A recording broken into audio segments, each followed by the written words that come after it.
All right, it looks like we don't have too many people at the webinar, but I'm going to start anyways. The topic is organizing like a boss, and I'm the boss, and I'll show you how to organize like one. So,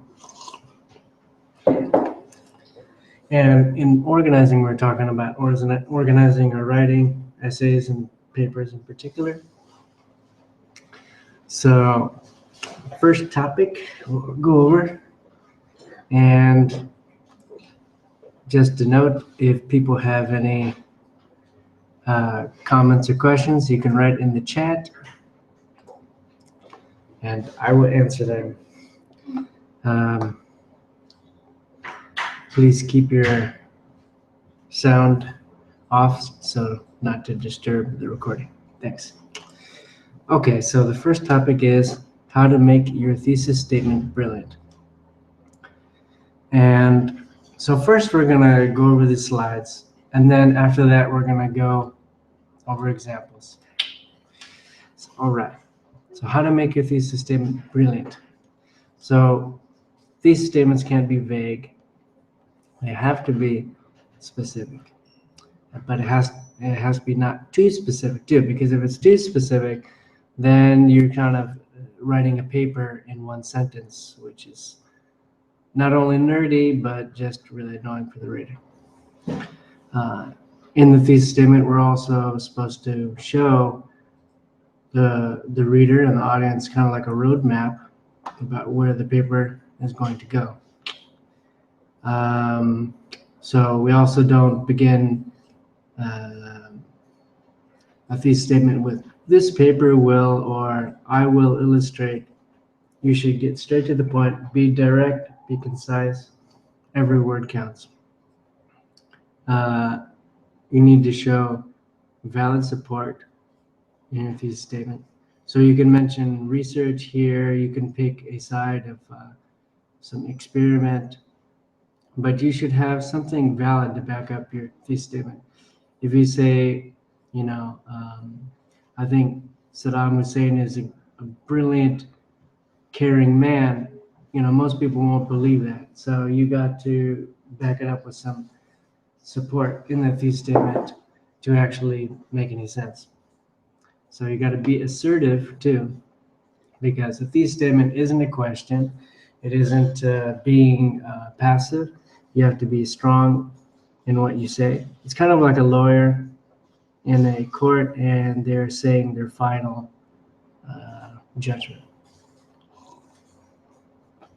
Okay, let's move on and talk about outlines.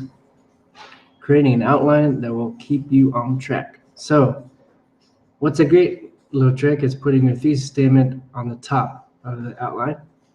So while you're writing, you always have it there to check over, okay, what is this paper really about?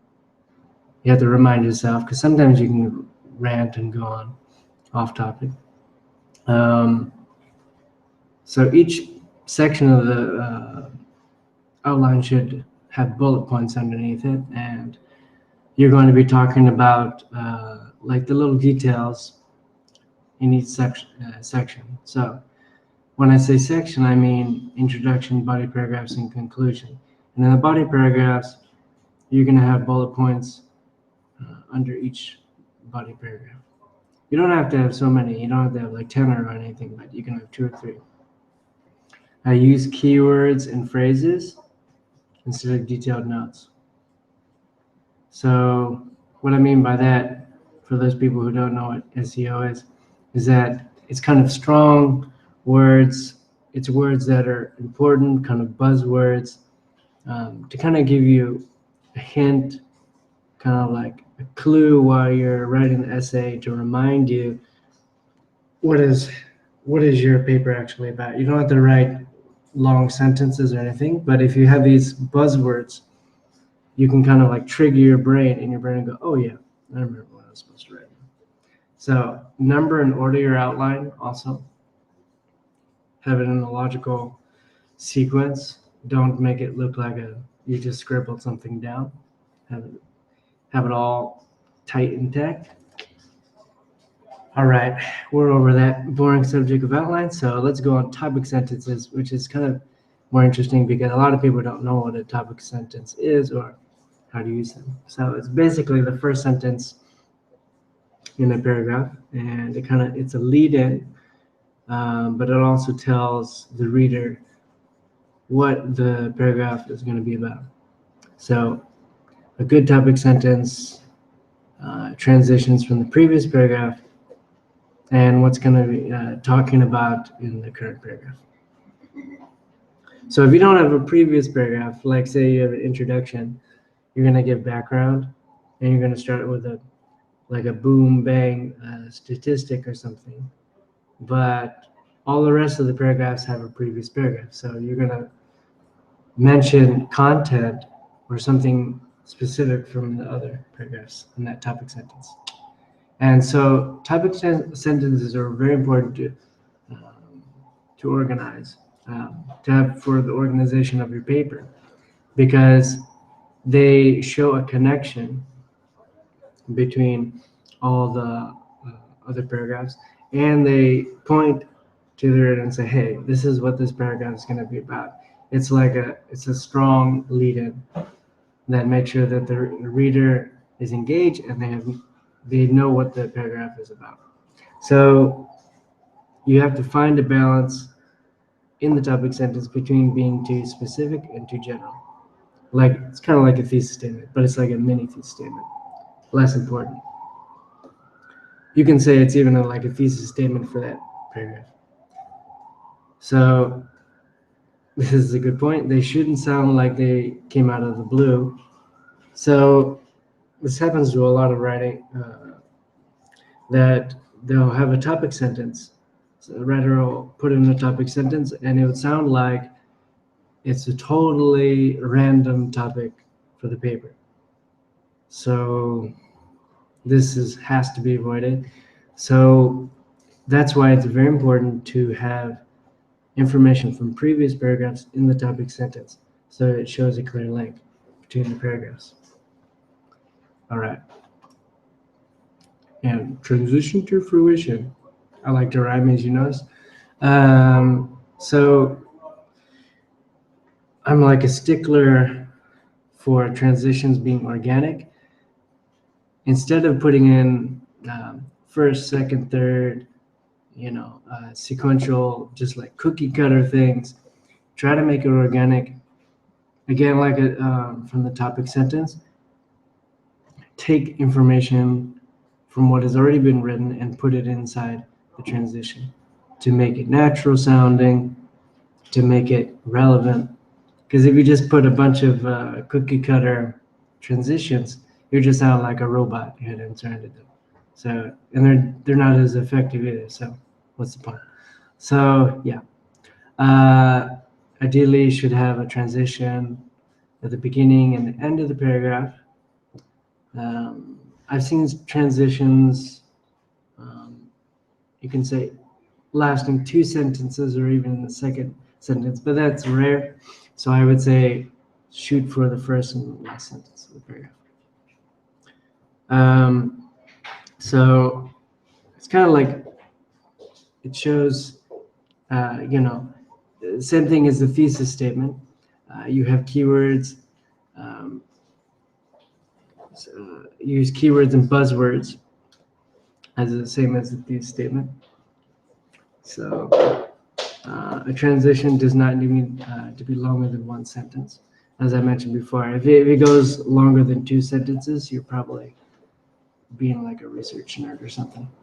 So yeah, try to keep it concise. Most good writing is keeping all the words that are necessary in the sentence and not cutting, not trying to make it superfluous, trying to be verbose. You don't have to sound like a professor all the time. Just try to get your message across. So, okay, conclude like a dude. This is more rhyming, as you can see, or dudette. I put in the female version to be, gender neutral or gender appreciative. Okay, so in your conclusion, you have to show why the paper is important. You don't just regurgitate all the stuff that you just said and just be like, bam, that was my essay, bam. You can't be like that. You have to actually demonstrate why the information that you already presented is important. You have to remind the reader that what you said is supposed to be listened to and should be thought about after the conclusion. So don't just summarize, synthesize. So you have all the information you're presented. Okay, you can show parts of it again.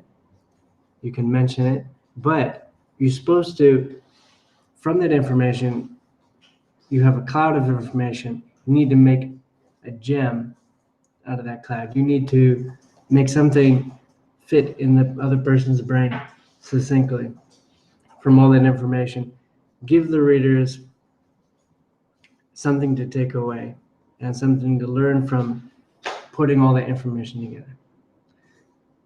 So you can also include an afterthought, which is basically it's in the end or it's in the previous sentence to the end. It's basically either asking a question or putting some kind of intriguing information there. And so the reader will think about your topic later and be like, wow, that was an interesting idea, topic, subject, and they want to research after they read the essay. Maybe they want to write their own essay about it. So try to make them inspired in the conclusion about researching further and looking into the topic further. Your essay or paper should be like a guidepost for more interest into the subject. So in the conclusion, don't apologize and don't sound timid or passive. And as you notice, as I said before in other parts, don't be passive. So kind of like a general rule, don't be passive at all in essay writing. You have to be assertive. If you have to note like some exceptions or something, do so, but you don't have to be passive about it. You can write about it in a very kind of bland way. You don't have to write about it in an emotional way. No, just state it as a fact, state it with evidence. If it's a strong rebuttal then to your main topic, then you can easily show a compare and contrast how your point is stronger. So don't be afraid to put in information that contradicts your main point, but you got to also show that your main point is strong. All right, so now we're done with the main section. I'll just go on some tricks. So when you're all done with writing your paper, you can read your paper out loud. You can print it out. Printing it out is kind of a bit better. Not only will it not strain your eyes as much, kind of has a tactile thing to it. So read your paper aloud.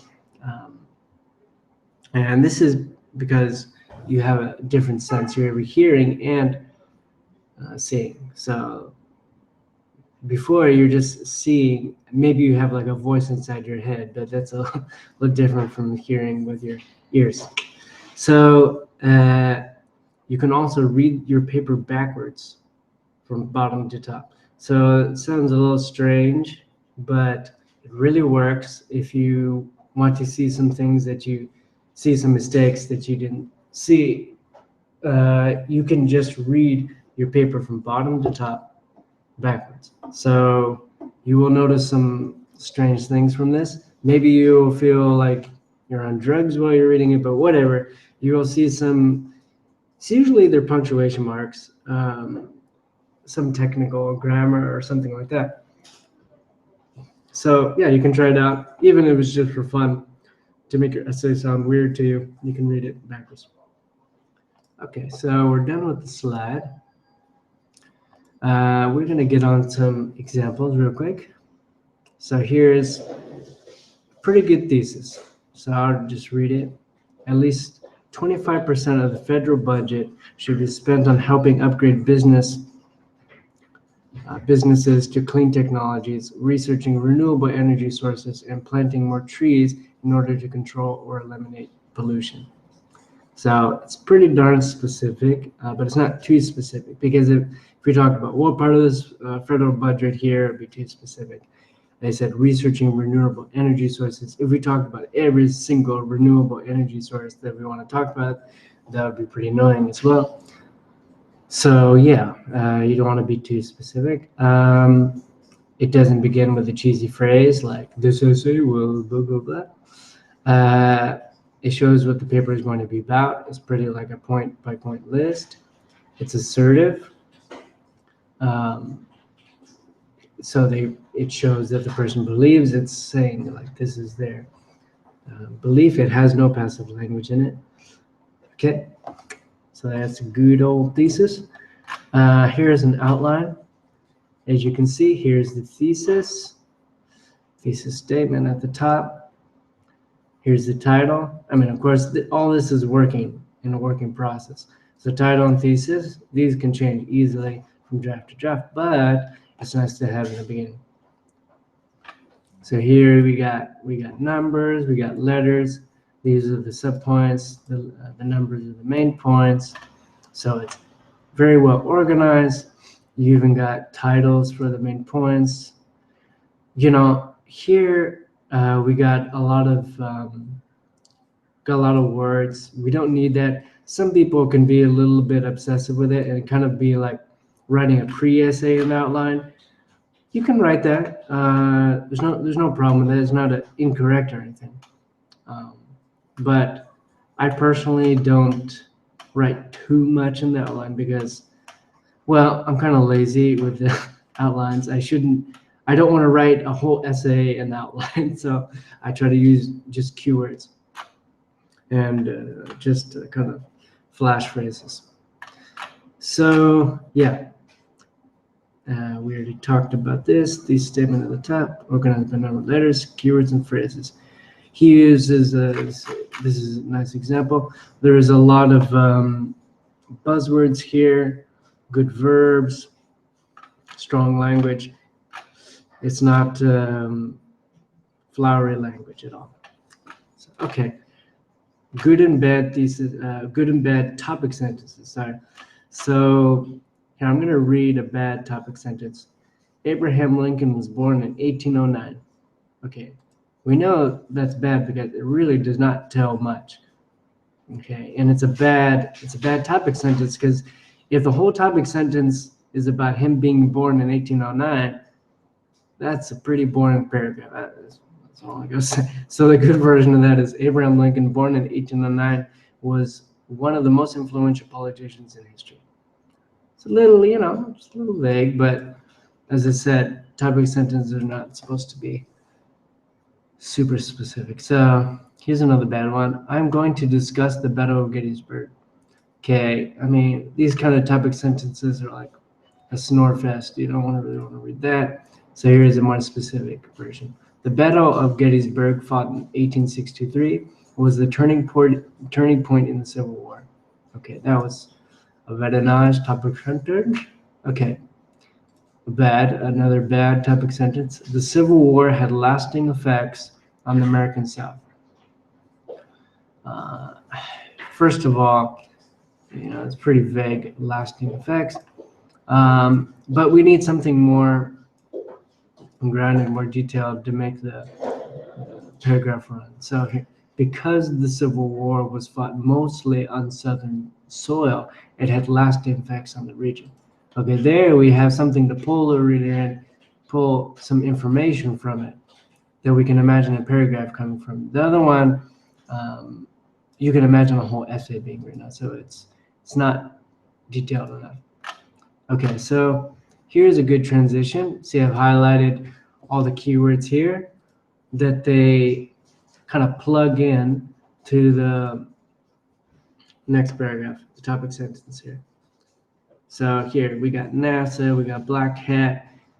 They're talking about the date, and this is kind of giving a transition to this part right here is giving a transition to the next paragraph. So as you can see, these directly in the beginning, these Black Hat in the first part of the next paragraph. Then we got NASA, and we got here restricted to the public, which is also kind of a carry through what's going to be discussed in the rest of the paragraph. Okay, so as you can see, we got some buzzwords in here. We got power words, and it's not, second, third, cookie cutter kind of transition. This is an organic transition. It's real, someone's real voice being heard in that essay. Okay, so yeah, so we got these examples. We looked over the examples. We looked over the slides. I'll just remind you, we talked about these statements, not too specific, but specific enough. Has to be assertive. If you want to create an outline, it should have detailed points in every section. Should have numbers and orders to have it in a logical manner. Should be easy to read. Shouldn't be like just a bunch of scribbling. Topic sentences are kind of like a mini thesis, and they're also not too general and not too specific. Gotta find a balance. So also you try to make them organic. Don't have cookie cutter stuff in there. Transitions are awesome. You gotta have transitions, or else the essay just sounds like a gorilla talking or something. So yeah, you gotta make your information smooth, make it link together. There should be a transition at the beginning and the end of each paragraph. In the conclusion, this is super important. Don't just summarize, synthesize. So it means you got all the information, you present it to your readers. Now you got to put all the information together in the last part. Show why it's important and why they should take away something from this with interest, and how when they put all that information together, it means something new. It's like a third part. Remember, in the conclusion, you don't need to present any new stuff, but from the stuff that you already presented, you have to show a third part in the conclusion. The third part is a synthesis. So a third part is what the reader should take away from all the combination of what has been said. So the tricks are, as we told, read out loud, especially with a printed copy, and read your paper backwards, even if it's for fun, or you just want to see a bunch of punctuation mistakes or grammar. You can do it. Okay. Hope you had a interesting, instructive time to listen to this, and see you next time. Bye-bye.